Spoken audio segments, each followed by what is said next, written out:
Let me just turn my volume up a little bit to see if that's better. Let me bring it forward.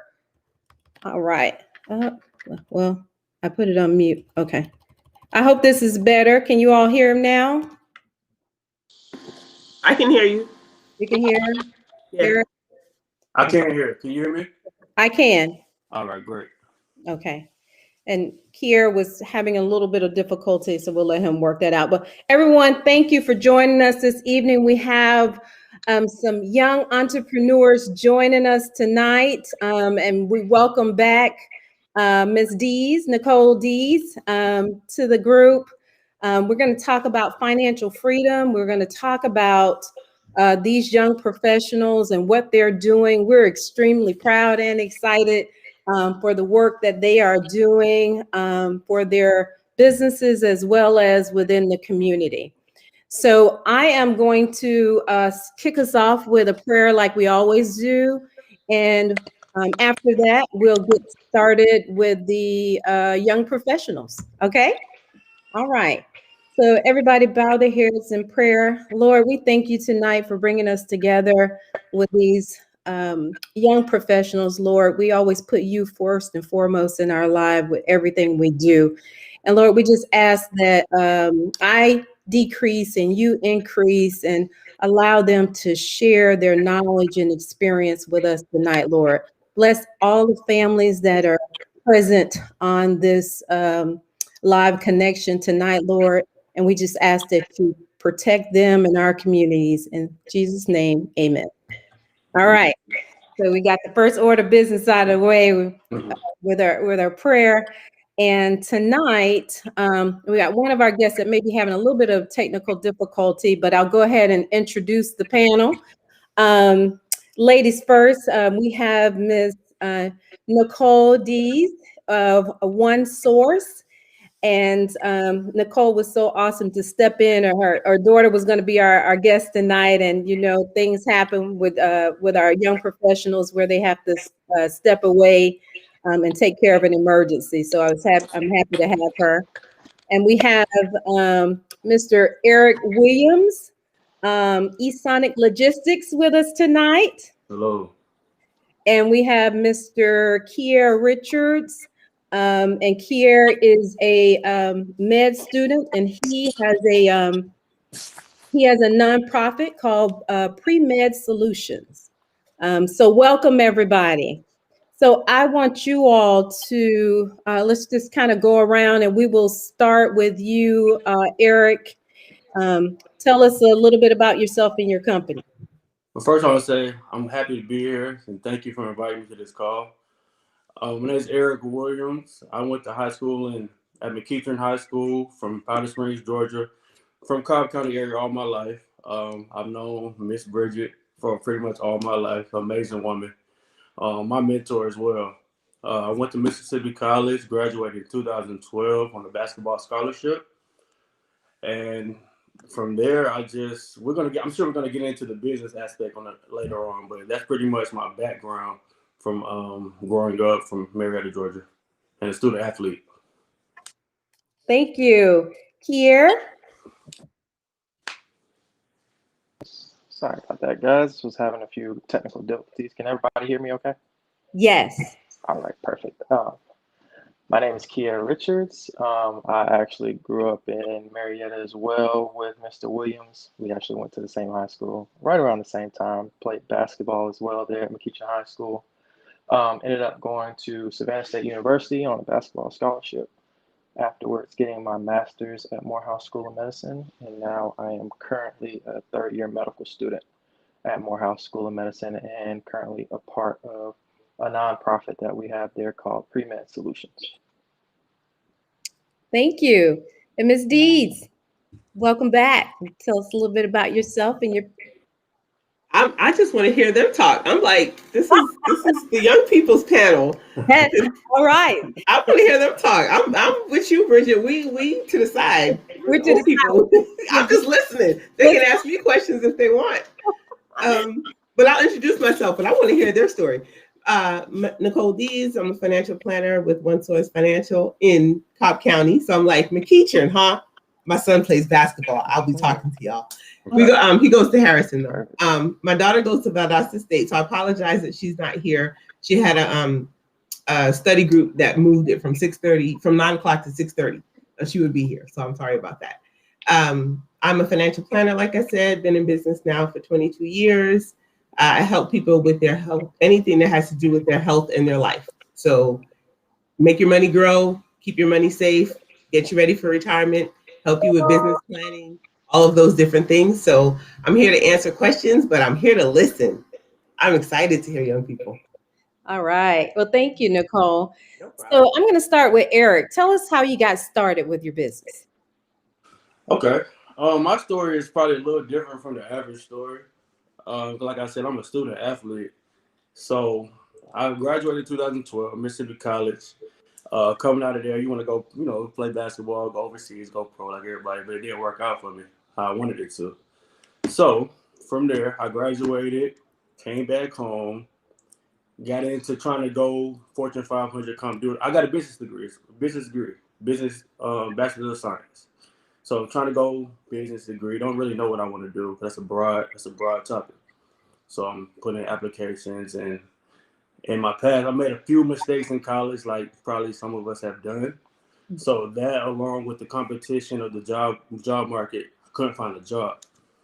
So from there, I just started working different, I wouldn't say dead end jobs, but more so retail jobs, I would say. And one of those was Home Depot, but the one I want to get into was throwing newspapers, right? It's crazy.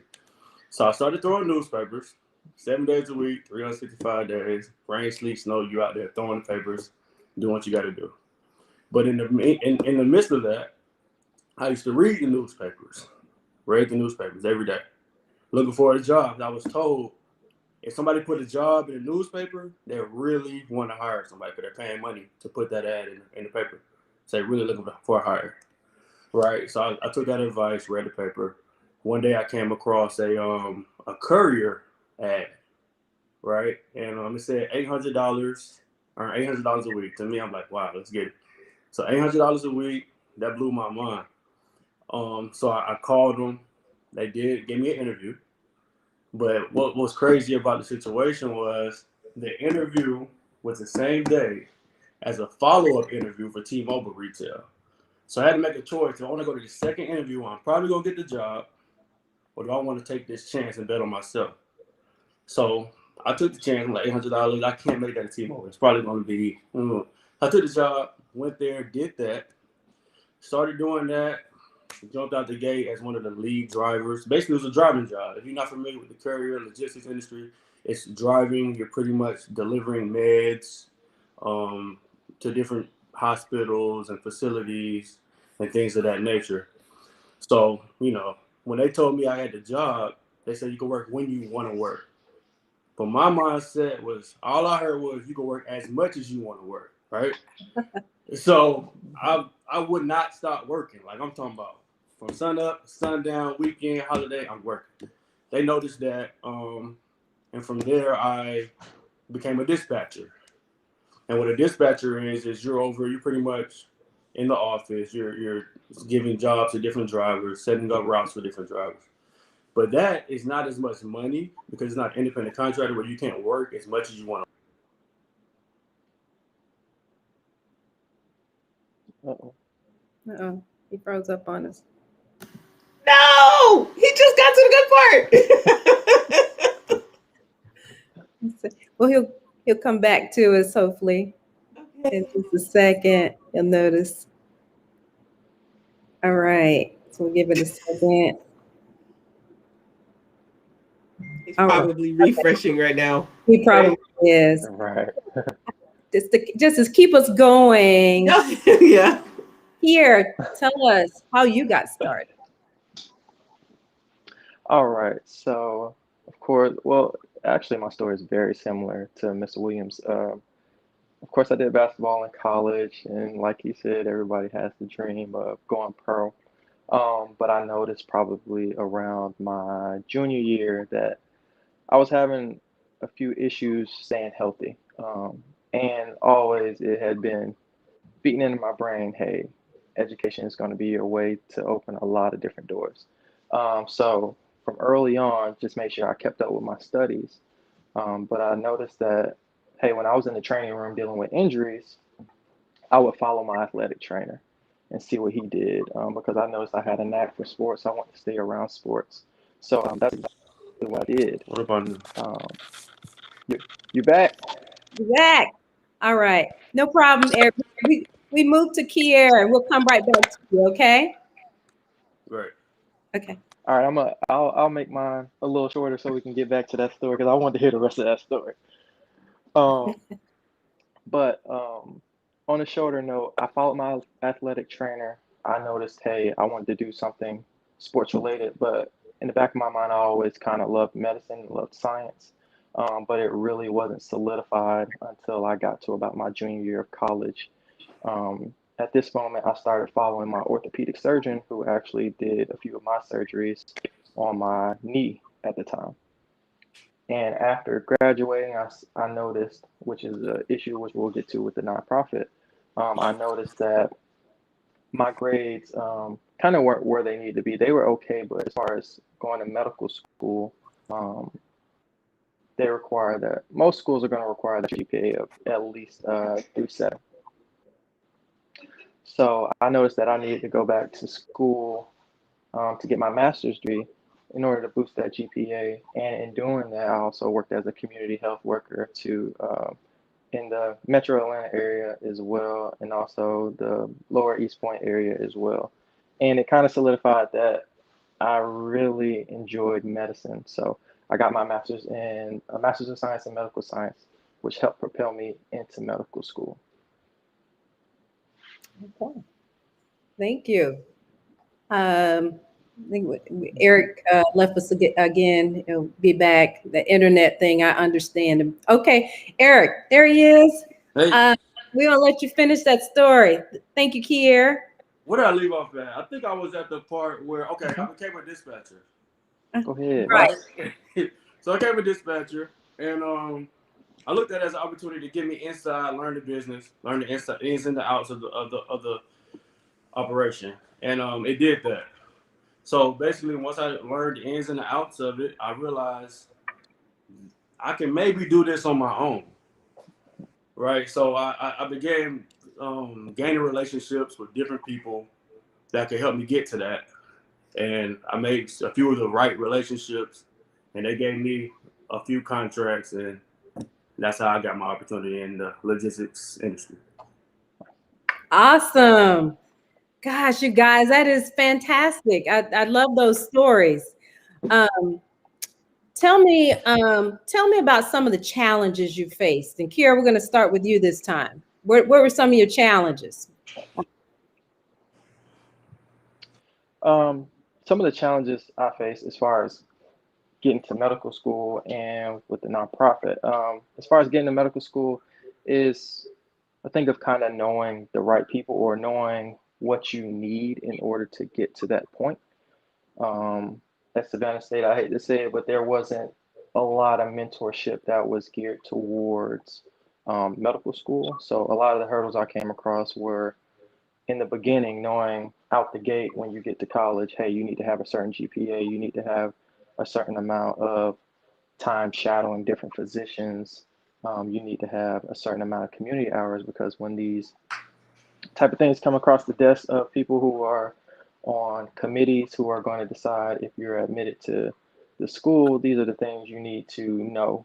And on the opposite end of it, after interest in the medical school and deciding, hey, I want to get with a couple of my mentors and start a nonprofit, um, just the logistics of it, different paperwork, building a team, and having consultants that can help us with that and getting that off the ground as well. So it's kind of a thing of knowing where you want to be, but knowing the help that you need to get there. Okay.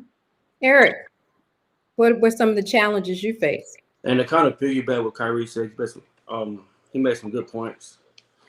The main challenge I came across was getting people to believe in me. Right? Instead of why would I use you instead of Googling a logistics company that I know has been in business for years? Why do I use you? right? And that's my main obstacle. I'm still coming across now. Like, why you?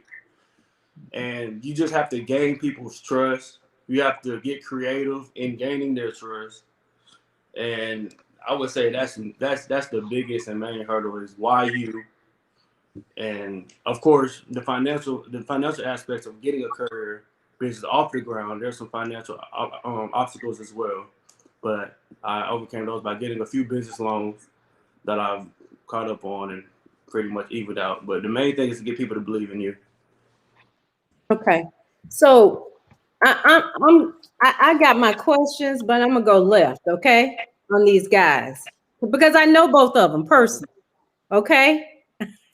And some questions are coming up, and so we just gonna scrap the questions, but they can handle it. I know they can, right? Of course.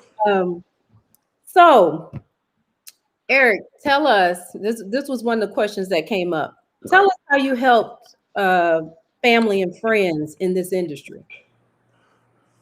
Okay. How I help family and friends, I can count I can't even count on both hands how many family and friends I've turned on to this industry because we didn't even know about this industry. Like, we did not know about this industry. So what I did basically was just introduce it to them, show them what it has to offer, show them how you can make your own schedule, how you can kind of, in a way, become your own boss. Not all the way become your own boss as an independent contractor, as I am at this point, is having my own business, but in a sense, you become your own boss, taking your own work, and they just gravitate towards it. But we all know nobody's really gonna follow you unless they see you doing it as well.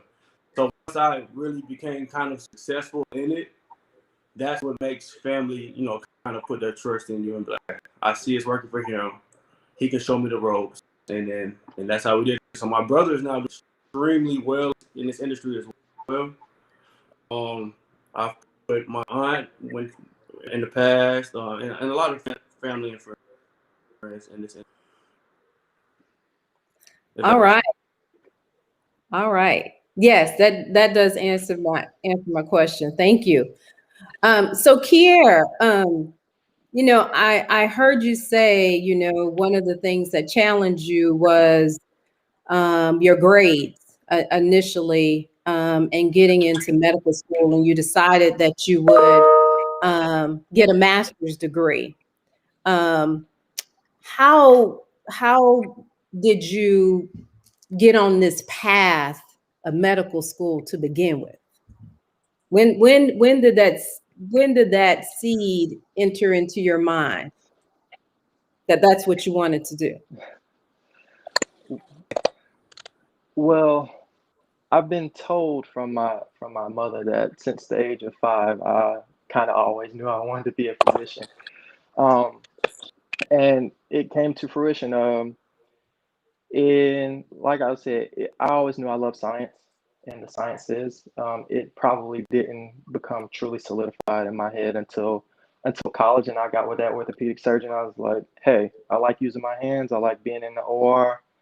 I can nail a tibia, and I know some people don't like blood, but I was like, this is where I need to be. And I feel like once you see what you love, or you could do it every single day, that's kind of how you know what you need to be doing. And that's what it was for me. It was kind of as simple as that. Okay. All right. Let's talk about our finances for a minute. What does financial freedom mean to you guys? Who would like to go first? All right, I'll go first. No problem. Okay. Financial freedom to me doesn't exactly mean having all in your account. I look at financial freedom as being, first of all, eliminating debt, right? You can't get as much debt, get in any debt if possible, and then after you eliminate your debt and bring down your debt, begin ownership. You try to own things, own assets, stocks, whatever. You can't buy a home. Try to get away from renting. Go to mortgage route if you can. I just bought my first home a year ago at age 30. So I'm just saying that because if I could do it, anybody can do it, right? Because I never thought about home that early, but I did. Just start trying to own and eliminate debt and don't live beyond your means. So if you don't owe anybody and you own your stuff, you're pretty much financially free. That's how I look at it. Okay. Right. Here. On the same note, just like, Mr. Williams said, it's the same thing. First thing you want to do is try to eliminate as much debt as you possibly can, get those restraints off of you. And then afterwards, like he said, you want to own as many things as possible. If you have the opportunity, if you can create your own business, because who's gonna pay you better than yourself? Nobody. Like you're gonna work your hours, you're gonna do what you want to do, and if you have the means, try to create businesses and ownership of everything that you can control. And also after that, you want to try to create multiple streams of income as well. Like he talked about, you want to have 401k plans if your company offers that. You want to have investments in real estate, investments in stocks. And the problem with, I would hate to say this country, is that we aren't taught that coming up. And it's one of the things that we most desperately need, because this is a capitalistic country, but nobody in this system is teaching you how to be capitalistic. So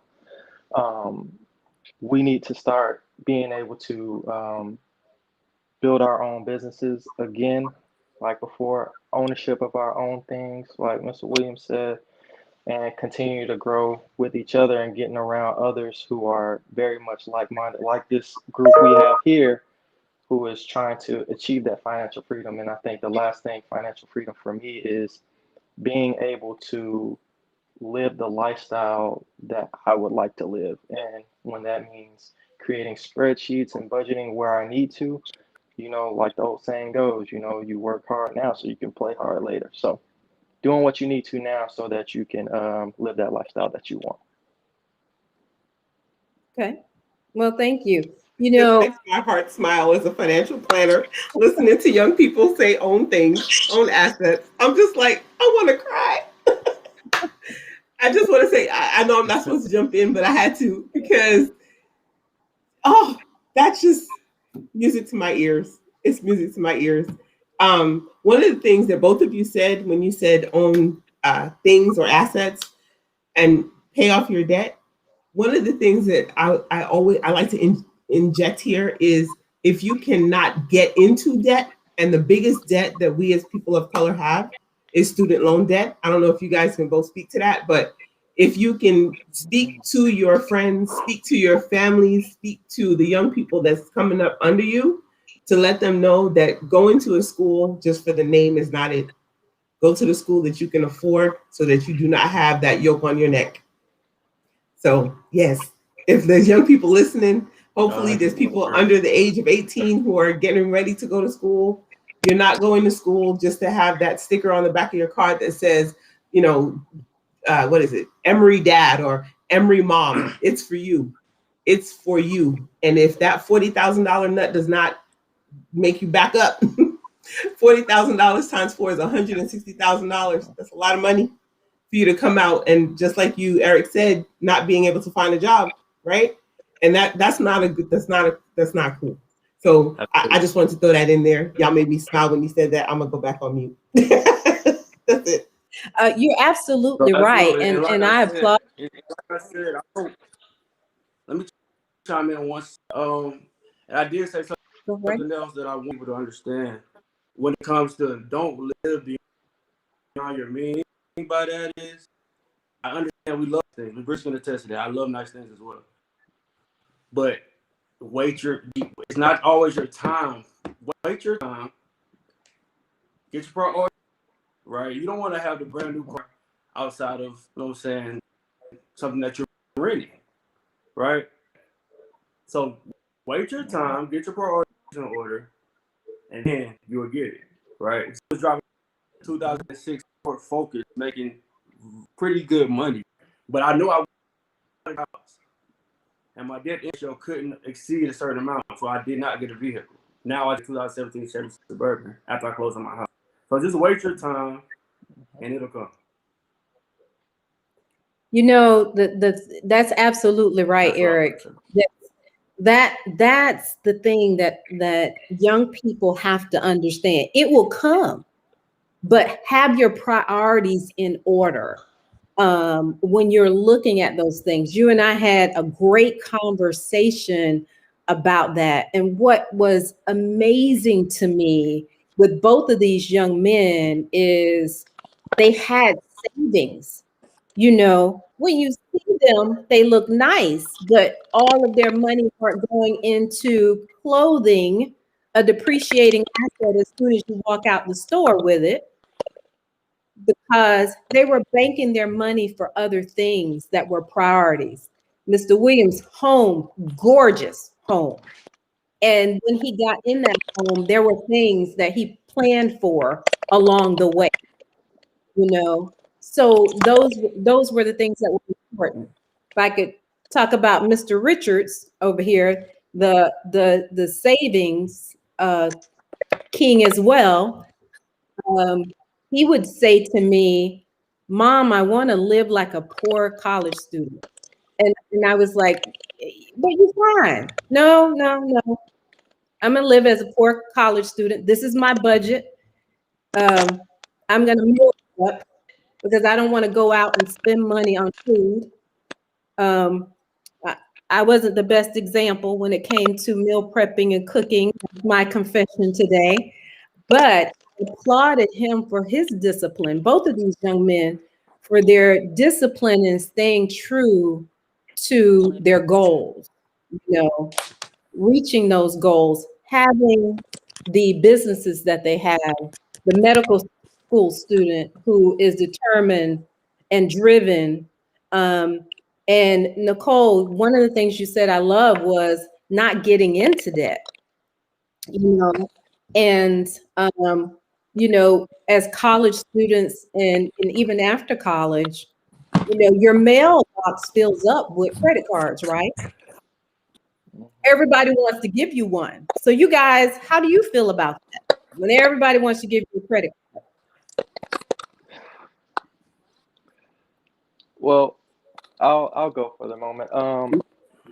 As far as credit cards, I only have one credit card, and honestly, it's just so I can build my credit. I rarely use it. I may use it on a big purchase every now and then, just to build some credit, but I I rarely use it. I try to use everything with my debit card just because I know I could have a tendency to spend on it.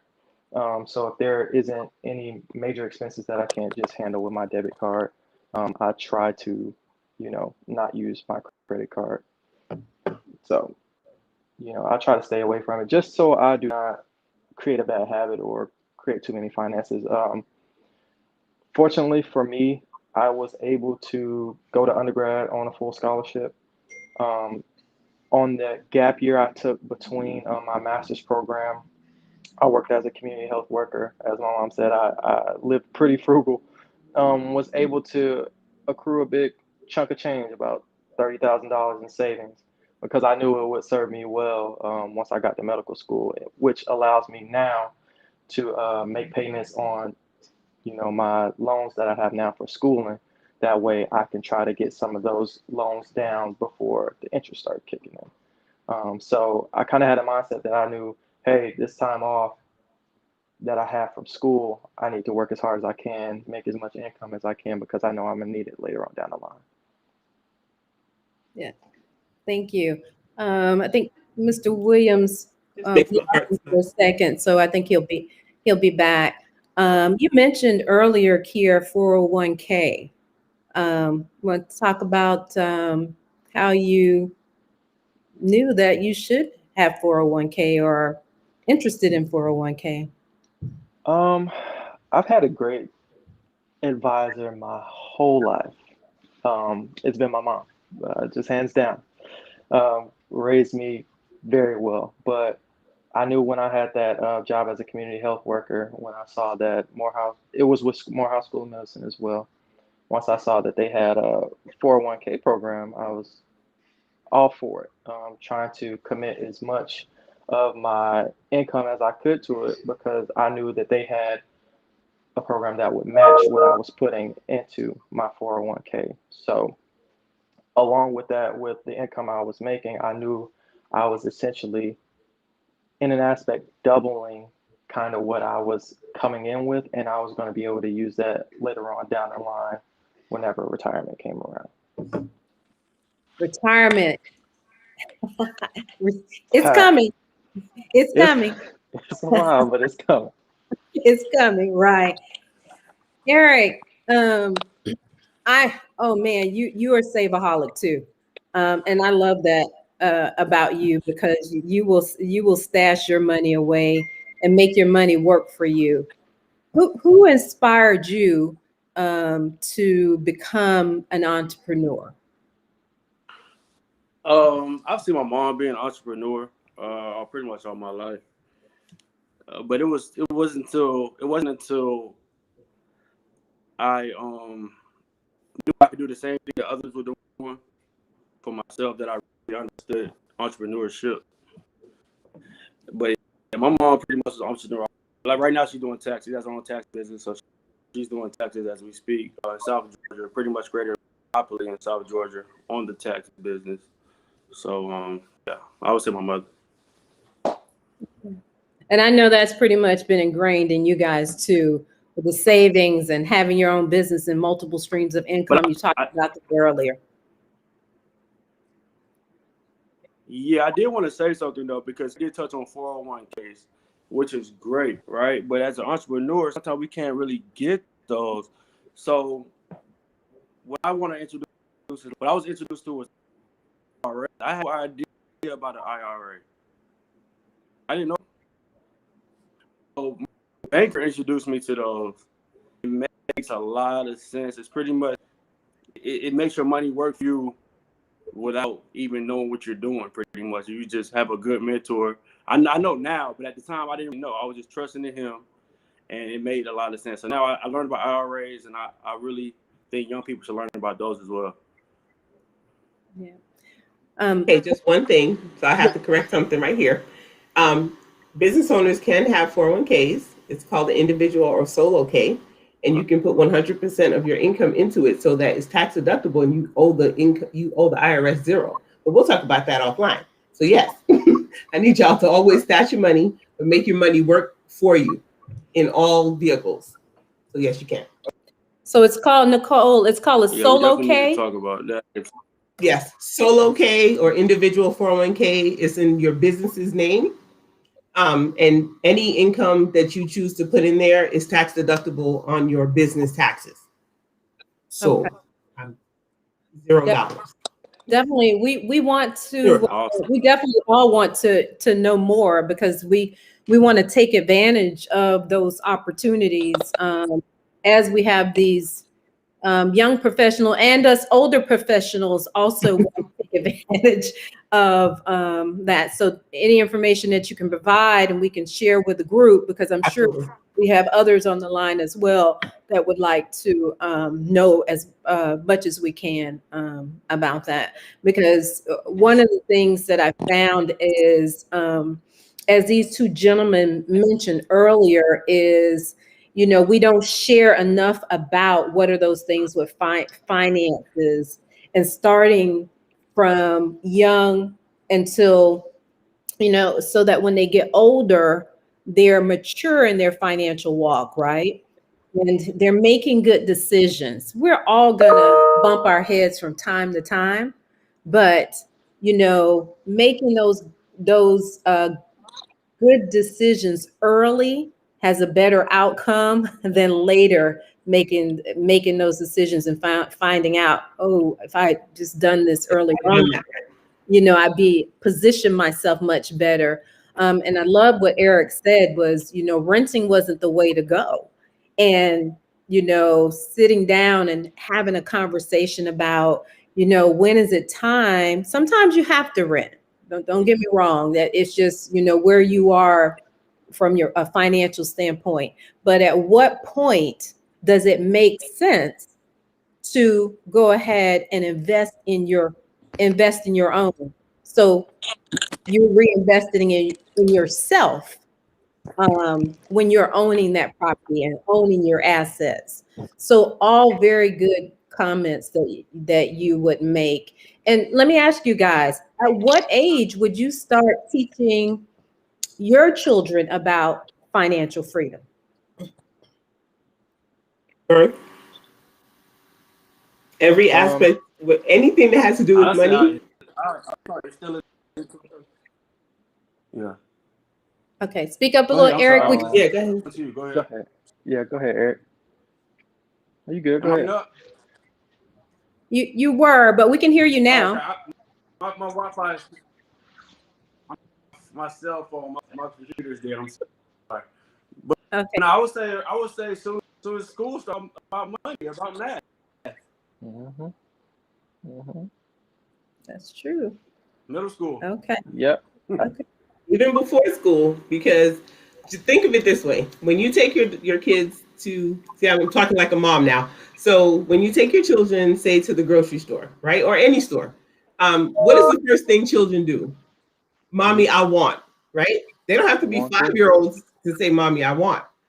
They could be 2. They could be 1. As long as they can talk and they see something that's at the register, gum, candy, chips, whatever it is, "Mommy, I want," or "Daddy, I want." If you teach them in that moment about, okay, that's not in the budget this time, those words will start to be second nature to them, right? It's not in the budget this time. So when you're in the car and you're on your way to the store, that 2-year-old is going to remember, I know mine did, "Mommy isn't in the budget this time," right? So those are terms and words that they're learning. And then little bit by little bit, those you add on to those things. So what's budgeting? "Mommy, do we have enough money to do? What can I do next time so that I can get chips?" Because we know that children learn how to negotiate. They will negotiate the devil out of us, right? You guys are young, we're Absolutely. parents, Yeah. they will Yeah, that's negotiate great. to death. So when you're a child and you're a parent and you have that relationship, if they're learning, it may not in their words be budgeting, but they're like, what can I do for mommy so that she can get me these chips next time? And in that moment, you're like, okay, you know what? You can take out the trash for 50 cents. Mommy's going to give you 50 cents every time you do it, or $1 every time you do it, and make sure that you have your money the next time you go to the store. And as parents, we can also make sure that we're giving our children enough incentive money so that they have enough when they go to the store. If they brought it with them, say you pay them $3 every week, whatever it is, and you know that the chips cost $1.50. Make sure you're also teaching savings in that moment. You have $3, but you can only spend $1.50 of it. Make sense? So that they're learning math. They already learn math because 2 + 2 is something you learn before kindergarten. But they're also learning that I have this much and I need to put away some of it. Mm-hmm. And if you just build little bit by little bit, don't try to teach them everything every minute of every day. But when the moment presents itself, use all of those opportunities to teach your children a way to do better in their finances. Absolutely. I love that. And I don't think, I think as early as 2 and 3, we can start to introduce those things to them. You know, I know I'll say for Kier when he was younger, his philosophy was, how was he ever going to be rich if I made him spend his own money? So that would be an option in the store. You want it, but you don't want to spend your money to buy it. You want to spend my money.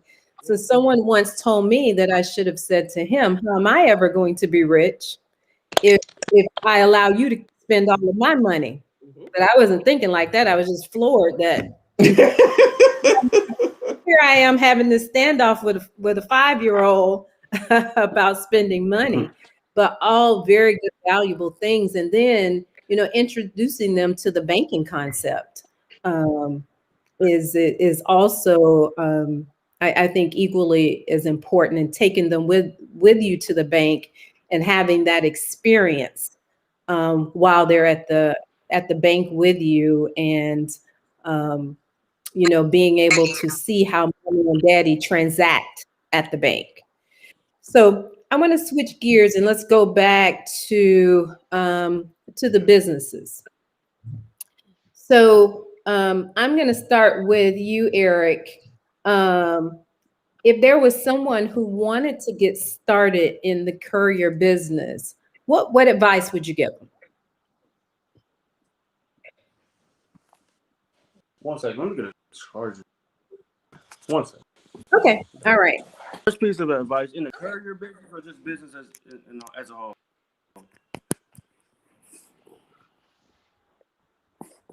I'm sorry. Can you repeat that?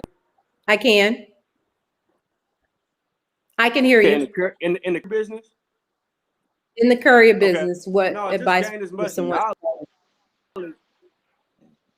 Yeah, just gain as much knowledge. Like you can do anything without knowledge on what you're doing. So the first thing you have to do is just learn about that business. You know, reach out to somebody that knows about that business.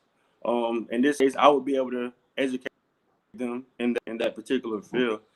And then once you get that knowledge in that field, you just begin gaining relationships, that genuine relationships, right? Like you can't just go out trying to get information off of everybody's relationships. And market. When I say market yourself, it's like in the courier business, everybody wants to save money, right? So if you could save somebody money in this courier business and do this and give them the same product that they were getting prior to you, and you're saving them money, you have a really good shot at getting that business. Would you say you need to have a niche when you go in to present or your proposal? You know, what's going to be different for you versus the next person coming in? Your business? Oh, I may have lost him. I'll come back to that question with him. So Kiera, I'm going to pose that same question to you. Okay.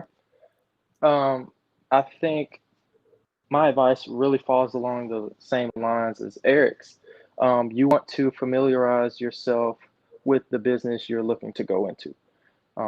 And we all have access to the internet in some way or fashion.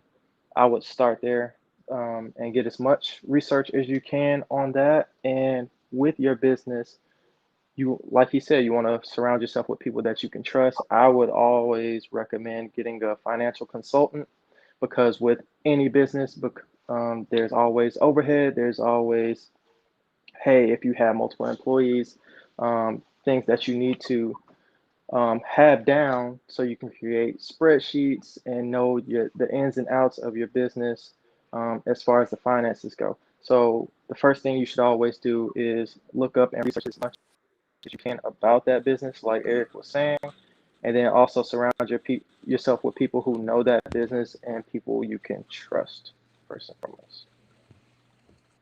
Okay. Eric, you back? I'm so sorry. Yeah, I'm back. Okay. I apologize. Trust me, It looked like did he hear off as well? No, he's still here with us. Can you see everybody? Okay.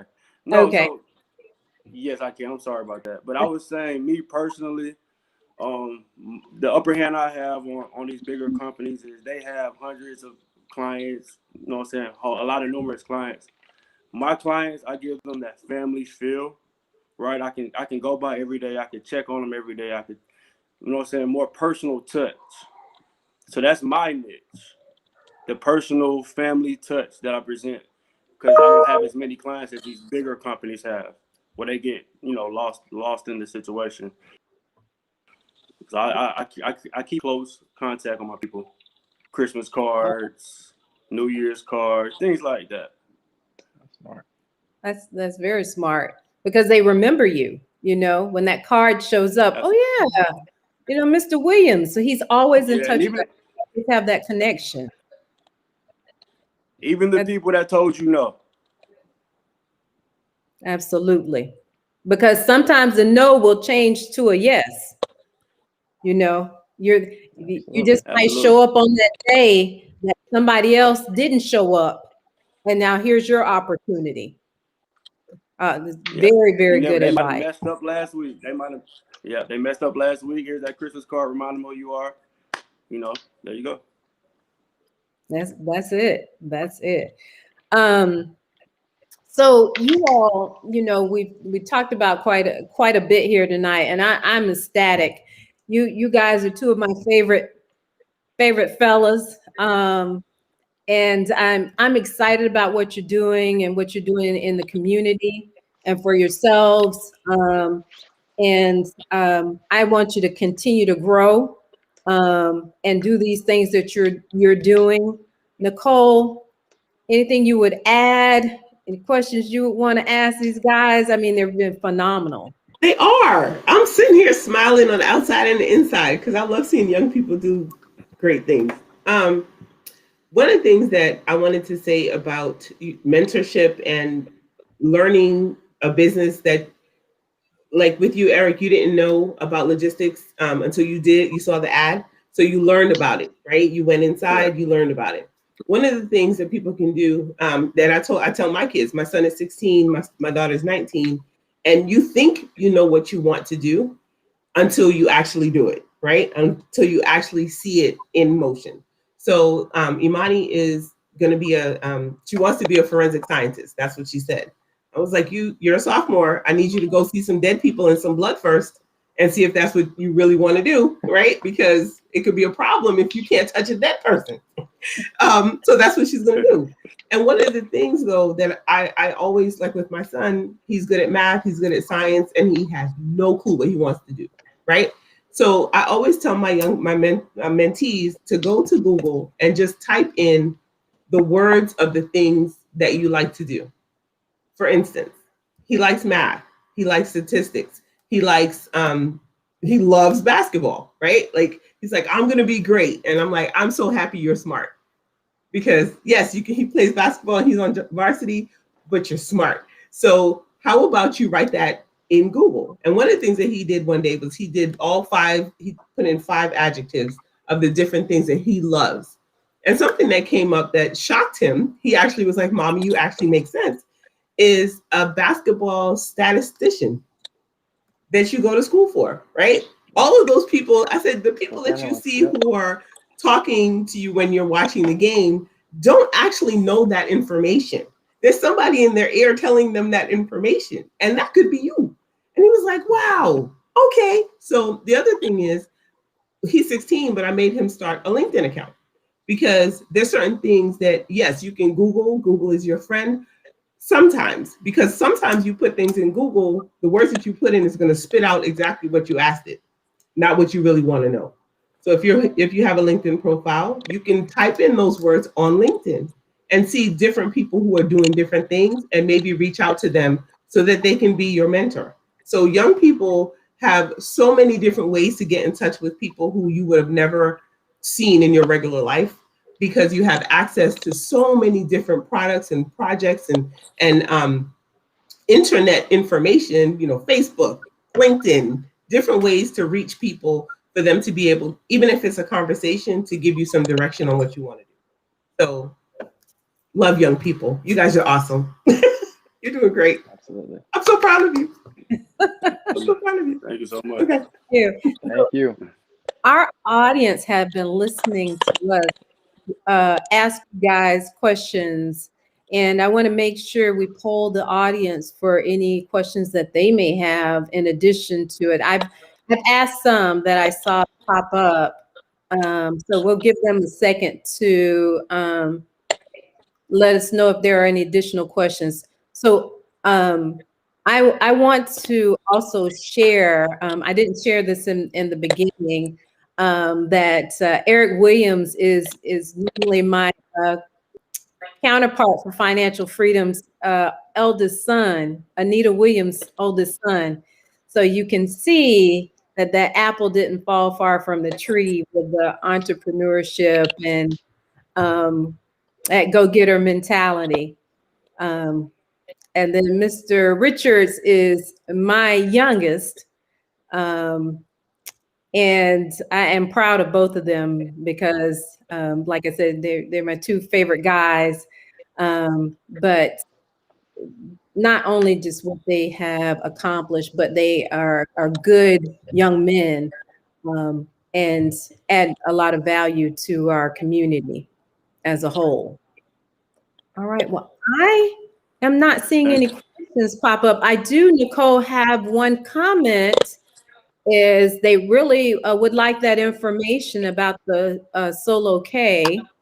No problem. No problem. I can send it to you. I'll send you information on it, how Okay. it works, and it's like a 2 or 3 page information on how, even as a solo entrepreneur, individual individual business owner, LLC, there's different ways to set it up so that whatever money you put in there is 100% deductible to you for your taxes. And we need that. Keep all your money in your pocket, Right. all of it. Take advantage of every loophole. Yeah, absolutely. So I'll send that over to you. Absolutely. Thank you so much. And the three of you, including Nicole, we've been highlighting the professionals that we've had join us with the church and financial freedom, and listing businesses on the church's website. So please send me your information, because we want to share.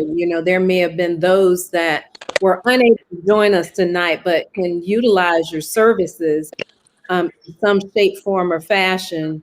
And so we want to make sure that since you were so gracious to join us, that we share your information with others so that they know how awesome you are, and they can share in the experience that we've had this evening.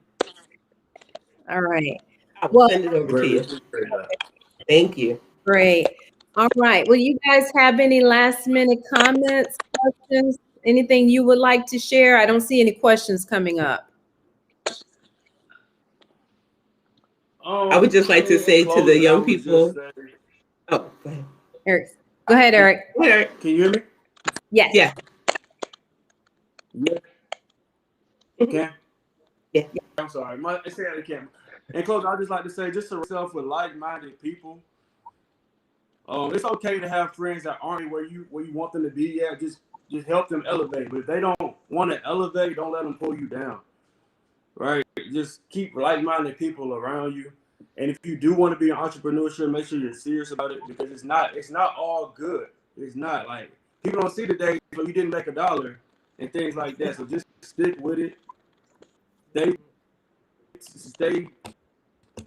Just keep going on it. And if you stay true to it, it should work for you. I can attest to that. Awesome. Thank you. Kiera, did you have something? Absolutely. Like he said, surround yourself with people who aspire to have the same things that you would like to have. Always keep learning. There's always something to learn that can help propel you in your life and your finances. And just as much as you learn, share that with those around you. The greatest way that we as a people can come up is by sharing the knowledge that we learn from others around us. All right. Awesome. And Nicole, you want to wrap us up? I just love this. Okay. Everything they just said. One of the things that I have young kids, they hate when I say kids, young adults, where I tell them exactly what Eric just said. If you find yourself surrounded by people who are not doing anything, you're in the wrong circle. You want to remove yourself from circles where you're the only person hustling. Put yourself someplace else where, sometimes like when you're in high school, you guys were on the basketball team, everybody knew who you were, right? And then you went away to college and you had to start all over again. You were low man on the totem pole again. And it's okay. Sometimes you need to put yourself in situations where you're low man on the totem pole so that you're learning. You don't always want to be on the top. And when you realize that you are the top, it's time to move circles again. So I like being low man. I learned a lot. That's it. And sometimes you have to make yourself uncomfortable. That's the only way you learn. Make yourself uncomfortable. That's right. That's right. Well, listen. There's no growth without being uncomfortable. That's right. Stretching is painful. That's true. Well, thank you all, my guests, Mr. Richards, Williams, Steve, as always, thank you guys for joining us tonight. We really appreciate it. And we're hoping we can have you come back, at a later date and share some more with us. All right. Good night, everyone. Thank you. Absolutely. Thank you. All right. Thank you for having us.